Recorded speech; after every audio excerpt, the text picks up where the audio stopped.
Pour yourself a cold one. Let's strike 'em, huh? And listen to Ross Tucker break down the top college prospects on another tasty edition of The College Draft. Yeah, it is Daddy Soda time here on the College Draft Podcast. And look at us. We are about a month away, I guess 5 weeks, from the 2022 NFL Draft. And you have come to the right place, whether you're listening via podcast or checking us out on YouTube, youtube.com/Ross Tucker NFL. There is no better podcast to get the breakdown of every player, every position, and get actual unique independent thoughts. It's actually pretty easy to just have the same list of the same guys and just say something a little bit different than whatever. No, we're not here for that. Emory, look, we got coaches that are watching and listening to this show, and they're like, man, I don't know if I agree with everything Emory said, but it was really interesting. Emory doesn't give a you-know-what. I'm talking about my guy, Emory Hunt, at FBall Game Plan on Twitter, Football Game Plan on YouTube, footballgameplan.com/2022 draft guide. You know who else doesn't give a you-know-what? My guy, Matt Waldman, the well-known purveyor. I don't even know. That's not a real word, I don't think. He's the portfolio creator, the rookie scouting portfolio since 2006, by the way. Make sure you check him out on social media at Matt Waldman. And, of course, MattWaldmanRSP.com. He is a longtime friend of the show, was the co-host for a year or so there. And he is, look, he's good at every position. But when I said to Emory, "Here's how I do it," I go, "Emory, who do you want for running backs?" He's like, "Matt Waldman. Got to get Matt Waldman." So we're talking running backs today. We've got Matt Waldman. Emory thinks he knows a little bit about running backs because he played at Division I level. You know, what does that mean? Who knows? Now, I'm just kidding. We got two running. By the way, speaking of running backs, guys, can we just say something real quick? Nobody wants any of these free agents. Like Melvin Gordon, Leonard Fournette. I saw where Rashad Penny, who balled out at the end of last year, re-signed with the Seahawks for 5.5 or whatever. I mean, look, I don't feel bad for him, but I'll start with you, Matt. It does kind of make me sad. Like, these guys are workhorses since they're 8 years old. It's the most important position when you're growing up, you know, midgets, Pop Warner, high school, even in college. A lot of times it's the most important position for their team. And yet they just don't get rewarded like the other guys do.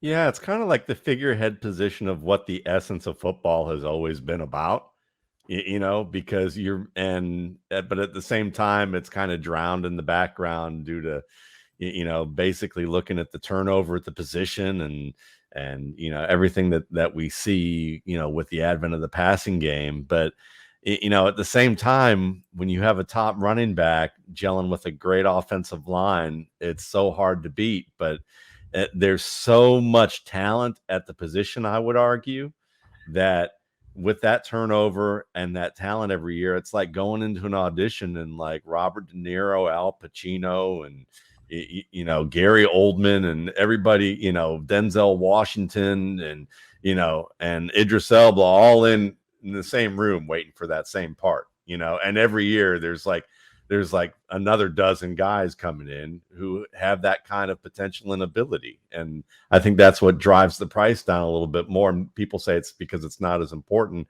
I just say that when you spread the field and there's not as you're not using them as much, you're still going to have this kind of bottlehead of talent that's going to arrive in every year and just less to use of it. Does it hurt your heart, Emory? Does it bother you? The commentary bothers me more so than anything, because when you don't have a running back, it clearly shows, i.e. the Miami Dolphins. You know, when you need somebody, you're like, damn, we need a running back. Oh, but you spent 17 months talking about the position doesn't matter, but now is week 9. You're sitting at 8-6, and you can't close out a game because you don't have someone that the defense respects. That's the value of the running back position. It will always have value in my eyes. I think people have to understand there's a difference between, a Nick Chubb and an Emory Hunt. There's a difference between a Saquon Barkley and a Matt Waldman. There's a difference. Yes, you don't take any running back in the first round, but you take those that can change the game. So I think in today's game, as long as you have the ability to, ring that cash register up from anywhere on the field, also have the ability to make guys miss consistently, those probably now more so than others are valued higher than what we used to see growing up. The guys that were just, in between the tackles, run through a linebacker and run through a safety. But nowadays you have to be able to hit the home run and you have to be able to make guys miss. They're looking for the Barry Sanders more so nowadays than the Christian Okoye's back in the day. Yeah, I guess the point that I would make about it, and I want to get into the college kids, but the point I want to make about it is the teams that have good ones, that those guys make a significant impact in the outcome of games. Like, you ask the Saints what it's like when they have Kamara versus when they don't, or the Panthers what it's like when they have Christian McCaffrey versus when they don't. That's the part of it. We can discuss value and relative value. What bothers me is when people say running backs don't matter or they're meaningless. I've never heard a coach or player say that. It's like they will never. So what are we even doing here? I mean, like, those guys on those teams, Matt, ask Tom Brady if he cares who the running back is next to him on third down. Ask Tom Brady. I mean, they matter. We can talk about how much value you want to place on it from a draft pick perspective or money, and I think that's a good question, especially with the injury rate at the position. But the whole they don't matter, and honestly, anybody on the field matters, but especially the guys that are getting the ball 20 times a game, they matter a lot. Like, yeah. I mean, what are you even talking about? So anyway, let's get into some of them for this year. I don't see anybody projecting any of these guys to be a first-round pick. I will say this, though, before we dive into it, there's always some good ones. Like, there's always guys, even if they're not thought of as first-round picks, there's always guys that we know are going to end up playing and being productive. And it's not like you can find these guys on LinkedIn, but you can find pretty much anybody else. You know what? By the way, they're on college. They're in college. They probably are on LinkedIn. But that's not where NFL teams go to get a young running back. It's where you should go to add your job and the purple hashtag hiring frame to your LinkedIn profile to spread the word that you're hiring so your network can help you find the right people to hire.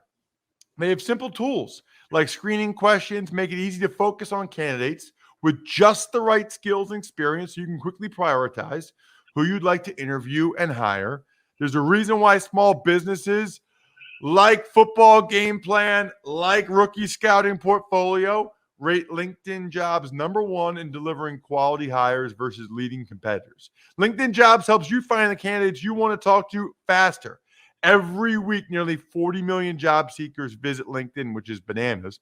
Post your job for free at linkedin.com/draft. Post it for free. That's linkedin.com/draft.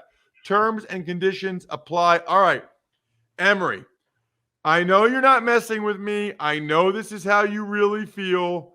So let's get to your #1 guy. I know very little about him. Desean Corbin from Florida State. You gave him an 82 grade ahead of guys like Spiller and Breese Hall and Zamir White. Tell me about Desean Corbin, because I don't know a whole lot about him. Yeah, apparently Florida State didn't know a whole lot about him either. When he had that 90-yard touchdown run against Notre Dame, didn't touch the football the rest of the game's like, what are you doing? But this dude, to me, has the perfect marriage of vision, footwork, and elusiveness. All the things that I just talked about earlier of what you need today to thrive in today's game. He can thrive without volume. We just saw that against Notre Dame, 90-yard touchdown run, non-existent the rest of the game, probably why they lost that game. You also look at how he was able to, catch the football out of the backfield. We saw this at the East-West Shrine Bowl when I was out there. But I think from a vision standpoint, footwork standpoint, and being able to be your own blocker because of your elusiveness, this Deshaun Corbin has that in spades. All right, Matt. How do I not even know about that? Like, I don't think he's ranked in the top 5 in any of the consensus guys lists. Do you like him too? Well, we're in different sides of the sphere on this one, but one of the reasons that Deshaun Corbin probably wasn't well known, besides the fact that Florida State's been on some down times, is on top of that he tore the hamstring off the bone during his career and had a surgery. So when you had to make that kind of recovery, and you've missed time, I'm sure that they probably managed him a little bit at sometimes during his career.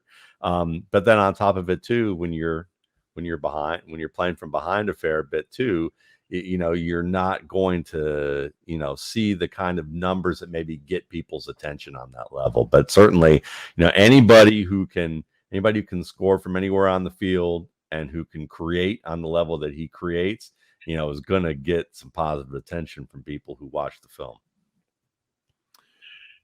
The next guy up for you, Emory, is Isaiah Spiller. Now, correct me if I'm wrong. Wasn't last year everybody was saying, well, next year, Isaiah Spiller. Oh, next year, that there'll be a top 20 guy in Isaiah Spiller.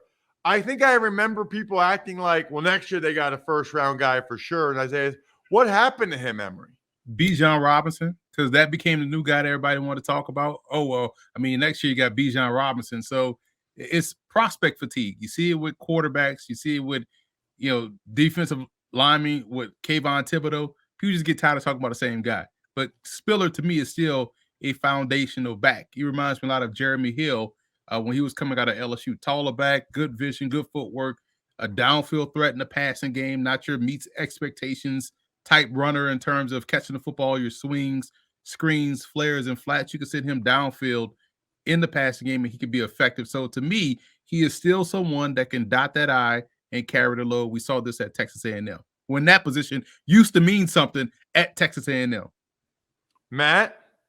Yeah, I'm definitely a fan of Isaiah Spiller. He's my third back on this board, and really, in the first tier of my back, someone who I think you can tell he's worked very hard on refining his footwork to a point that he has solutions to every, conventional problem that you encounter as a running back running different types of schemes. Now, the one thing that I'd like to see him do a little bit better is that when he runs counter, he has a tendency to try and bounce things outside when he has a force player on the outside, and he should be able to press outside and keep it back in behind his pulling blocker, which is basically a kind of like a fundamental thing that you'd want to do when you run that play. But you're not going to run a lot of counter in the NFL. You're going to run a lot of zone, and he certainly runs zone extremely well. And I've had him comped, if there were a range of players that he reminds me of in terms of style, I'd say, in a lot of ways with that receiving ability, the power that he has when he's downhill, when his pads and hips are aligned, he does a great job. Sometimes he doesn't have them aligned, and he winds up getting flattened by cornerbacks when he has the downhill angle. So a couple minor things with him, but he reminds me of Deuce McAllister and Ryan Matthews in terms of guys who can catch the ball, who can run for power, but if they get in the space, they can basically, flip the axis of pursuit on the field and carve an S through the field on their way to the end zone. Emory, you gave the same grade, an 80, to Breese Hall from Iowa State. A couple weeks ago on the Ross Tucker Football Podcast, Greg Cosell said that Breese Hall was the guy that he liked the most. What do you like about Breese Hall, and what concerns do you have? Breese Hall has, complete game. He can block. He can catch the ball in the backfield. He has some elusiveness. He runs behind his pads really well. He was productive when he was the offense. No one respected their quarterback in their passing game, but they had to pay attention to the running back. They respected their tight ends a little bit more too, but their run game was what they hung their hats on, and they couldn't stop Breese Hall. And he had a great sense of timing too. When the big play needed to be made, he was able to make it. And that's like within the game, whether it's, hey, they need a big play here, somehow, some way Hall makes the play. The issue for me was he runs a little bit high. in terms of he's long-legged. So it's just how he's built. So it makes his change of direction a little bit wonky. But other than that, man, like another guy, just like Isaiah Spiller, if you need a starter, if the Miami Dolphins are watching this podcast, which they should be, because we're talking running backs, you can take either one of these guys we talked about, and your run game will be set up for success. I know they just brought one in. Big fan of what they brought in Chase Edmonds. If you wanted to pair someone up with Chase Edmonds, this is a draft to pair someone up with a guy like Edmonds. So, by the way, I'm a huge fan of Chase Edmonds, and I can probably almost see his house growing up from my window right here as I look out of it. Secondly, I don't know if I ever told you this, Emory. I did a Dolphins game this year, and a member of the Dolphins staff told me that not only do they listen to the show, they transcribe every show, which I thought was unbelievable. And it went back to the Mike Tannenbaum days. Tannenbaum had them transcribe Ross Tucker Football Podcast and the College Draft, which I thought was so cool to think about that. So literally the Dolphins are watching, or at least reading or something, what you just said. Although you've been talking running backs for a while, Emory, they still don't get anybody. So I don't know, maybe they read, but they don't listen. Matt, you said, I think you said that Spiller was your number 3 guy. Is Breese Hall one of the first 2 or no? Oh, he's absolutely my number 1 in this particular case. And he just makes it look easy. Sometimes he kind of makes it look a little too easy. And part of the pad level, sometimes the way he claps onto the ball as a pass catcher, he had a drop against Oklahoma that, in the end of the game where, it was just more of a kind of a minor lapse in technique. And he has some of these minor lapses with things that you would like to see him get better. But the guy can absolutely teleport in a 5-yard space where he's got a defender in front of him unblocked, and he can give a little shake and be past the defender in a way that you wouldn't expect. Kind of Nick Chubb does the same type of thing in terms of being able to just, turn on that burst. And again, good receiver, does everything very well, very smooth at certain times. And then other times he can give you kind of that LaShawn McCoy stop start kind of shake ability. That's awesome. But upright in a way that maybe even Robert Smith back in the day, the old Vikings runner, Ohio State runner, kind of has that gliding speed, but a little bit upright in the way that he played. But yeah, big fan of Breese Hall and what he can do all around. He's someone that I think he still has upside to his game, because of the fact that there are just smaller details that he can learn. But it's interesting because when you see players that when they sometimes make a mistake in a game, like occasionally if he had a fumble, and you see that they're angry and they run angry, it's interesting because when Breese Hall runs angry and decides he's going to run over somebody or he's not going to go down, he has some plays that remind me a little bit of Adrian Peterson when he decided he wasn't going down. Now, they're different types of players, and Peterson, I think, was a greater talent, but Breese Hall has a little bit of that in his back pocket. Next guy you've got listed, Kyron Williams from Notre Dame, Emory. Same grade, that same 80 grade as Spiller and Breese Hall. Yeah, and here's one that when you think about what people always want to focus on when they talk about running backs. Oh, how does he pass protect? Well, here's your best pass protector in the draft at that position. Someone that can really butt up and is not afraid to get run over. If that's the case, that's why most backs tend to not want to pass pro. They don't want to get run over. He doesn't care, but he's also stonewalling blitzers at his size, 5'9", 200 pounds. I don't care what he ran at the combine. He plays a little bit faster than that. He's also a little bit more elusive, and he's another one of these guys that has very good vision, footwork, and a lot to like about his game, fitting the pro game moving forward. So to me, he's right up there when you talk about guys that you can really have as your starting tailback at the next level. And his pass pro is what gives him that additional bonus going into this draft. What about Kyron Williams for you, Matt? I think he's like a scat back plus for me. And the fact that I agree with Emory that his pass protection's very good.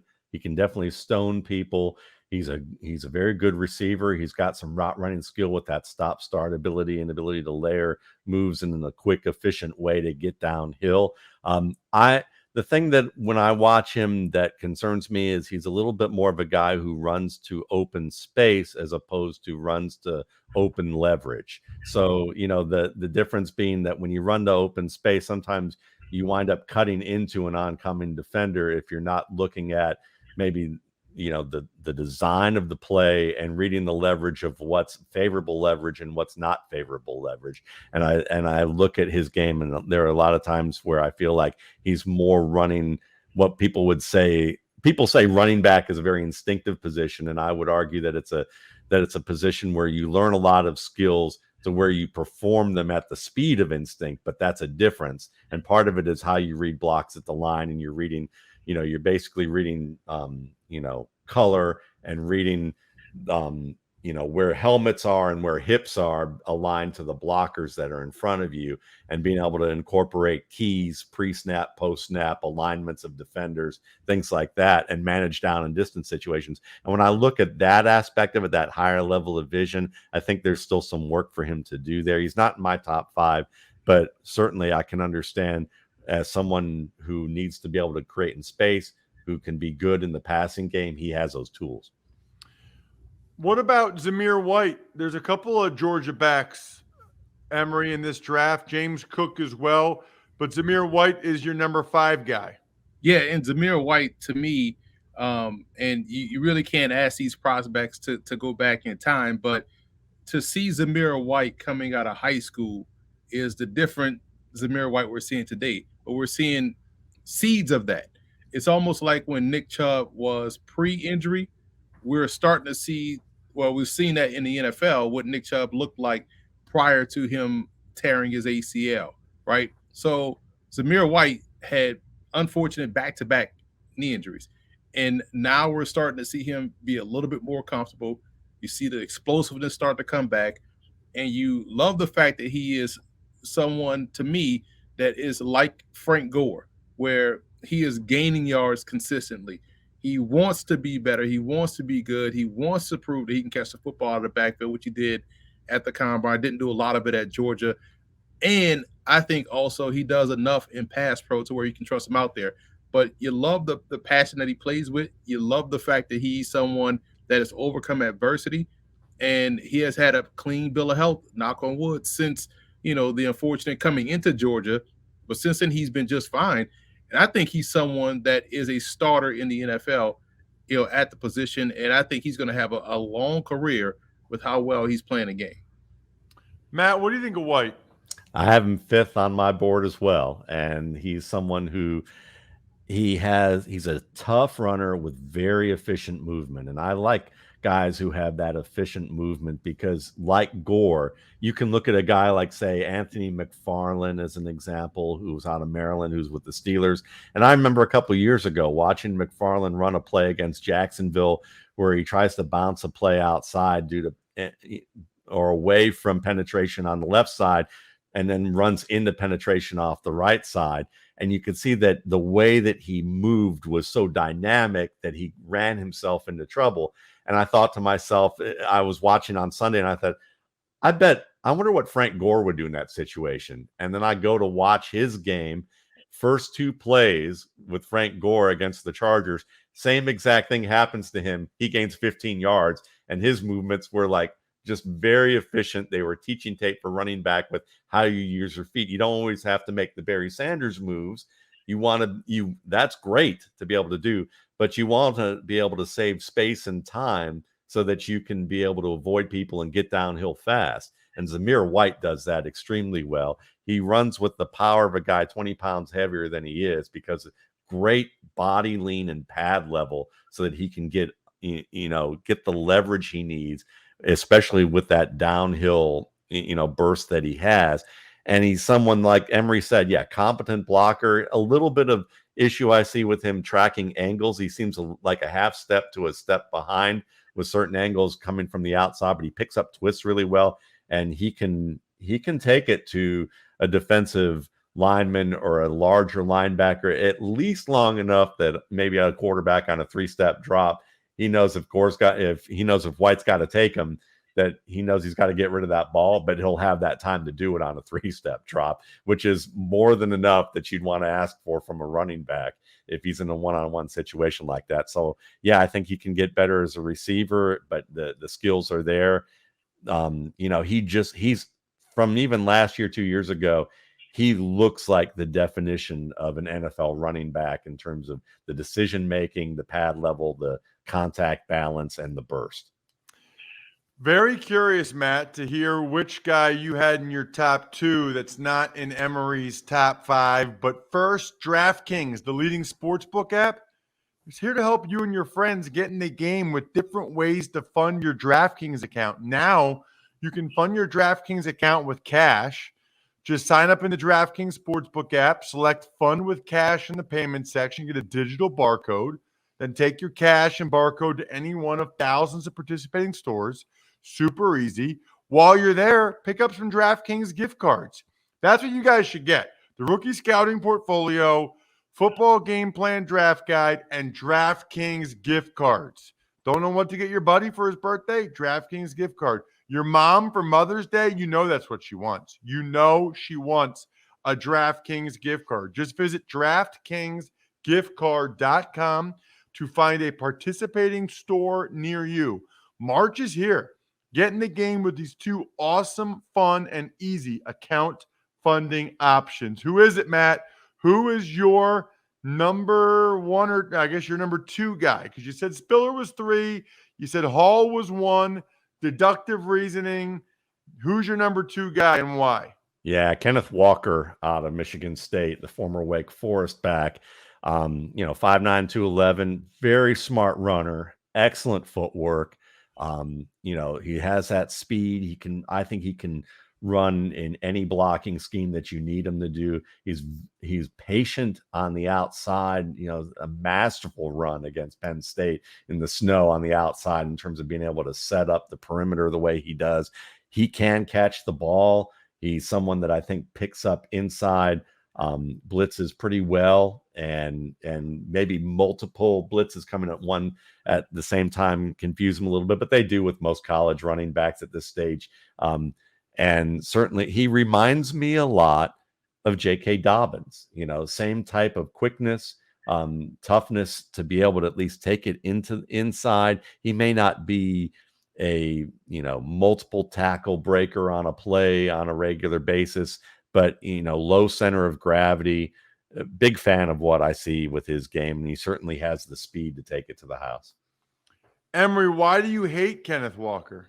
He's my number 10 back. I have him comp to Josh Jacobs. I think his 40 time at the combine is a myth. He doesn't play 4-3. I think he's more of a bursty type than a explosive speed type, and that's why the Josh Jacobs comp was working for me, because and again, having bursts is not a knock, because if you're getting 20 to 30 yard gains in the NFL, that's damn good, right? But I won't expect him to go the distance on a lot of runs. So I think he's a solid back. And my grade for him was like a 76. So that's why I have him not in the top 5. He's my top 10. He's my number 10. I'm fascinated by him because Wake Forest has the most unique offense I've ever seen. So he didn't really get a chance to really be a running back at Wake Forest. Like the way they do it, I don't even know how they teach those guys. They like hop in place for like 3 times and then they go. It's just so awkward. Obviously, it did not fit his style like Michigan State did. That was what you call a good transfer. And then Wake Forest goes and has their best season in school history without him. I mean, can you even imagine? Here's what I can imagine. Everybody going to footballgameplan.com/2022 draft guide and ordering it now. Is it out yet, Emory? Is it ready? Almost? I would say the 28th of March is when we can expect the thing to be ready. And I want to say quickly, I'm willing to bet I can guess who's in Matt Waldman's top 5 that we didn't talk about. Is it Tyler Algier from BYU? Brian Robinson. Wow. Wow. Okay. Oh, because we didn't get number 4. Number 4 is Brian Robinson, Matt. Brian Robinson, Alabama. I think he's just improved his game well. Quick feet, certainly can run you over. I like his pass protection. So, he has soft hands. I think he's gotten better every year. And he's got that closeout game and the suddenness that I look for. To me, I'm a big acceleration guy over speed. I joke that speed's kind of the cleavage of the NFL. In terms of the way that people look at it, which is fine, but sometimes it's a little bit inflated in terms of importance. But yep, that's it. But listen, Emory Hunt, any guy who's a Skylar Thompson fan is a friend of mine. That's what I gotta say. Love it. Check him out on social media at Matt Waldman. Certainly the Matt Waldman RSP.com is the website you want to go to. Matt, terrific job. Emory, terrific job. We're done. The keg is kicked. We're all tapped out.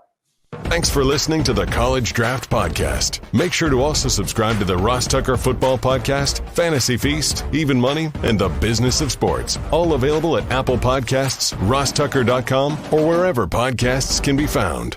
A lot of times on the show, I mentioned DraftKings. Here's what you need to know. You got to be 21 or older, New Jersey, Indiana, or Pennsylvania only. New customers only. Restrictions apply. See DraftKings.com/sportsbook for details. Gambling problem, call 1-800-GAMBLER, or in Indiana, 1-800-9-WITH-IT. By the way, if what I was talking about included a deposit bonus, doesn't always, sometimes it does. Deposit bonus requires 25 times playthrough, and deposit bonuses are paid out in site credit.